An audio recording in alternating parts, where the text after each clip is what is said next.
way into working on the internet, which was then the new frontier. I wrote, I produced, plenty of it garbage. I learned what code was. I learned what keywords were. I learned how to structure a website. Information architecture. I liked the idea of that, organizing information. I learned how to write short and snappy things. I worked for advertising agencies, lots of them. It felt like every agency in town. I watched things I wrote finally exist in the world, with the recognition that no one would ever know it came from me. I was detached from the thing I was making. I had no ownership of it. On the side, I started writing personal things on the internet. Blog posts, little essays here and there. I began to tune the sound of my voice. I argued with my coworkers about things that seemed important at the time. I asked for raises and got them. I quit. I got fired. A few times I didn't get jobs because people read something I had written on the internet.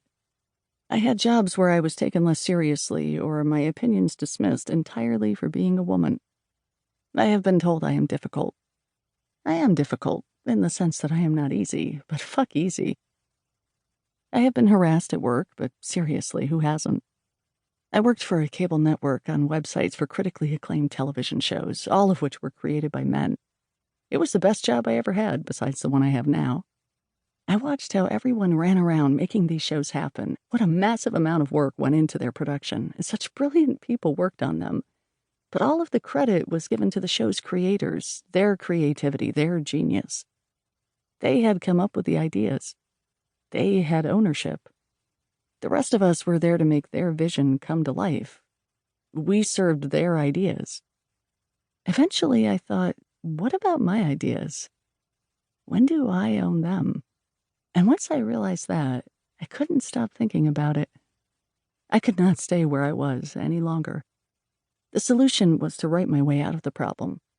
That meant writing early in the morning, late at night, and on weekends. It meant carving out time, claiming it for myself. I thought, I will write this first book, and then maybe another after that. This is the thing I want to do. This desire informed life choices I made, paths I took, and paths I rejected. Everything got easier, in a way, once I realized this was what I wanted, even as things got much, much harder. I had decided to operate in service of my ideas. There are plenty of reasons why I write. This is just one of them. The sense that I want to own something, own my work, own my creativity, own my name. It is perhaps not the purest reason, not truest of heart, for there is some ego attached to it, but it is real. I own these words. I own these ideas. Here is my book. Part 1. The Long and Winding Runway. 1. Ingredients.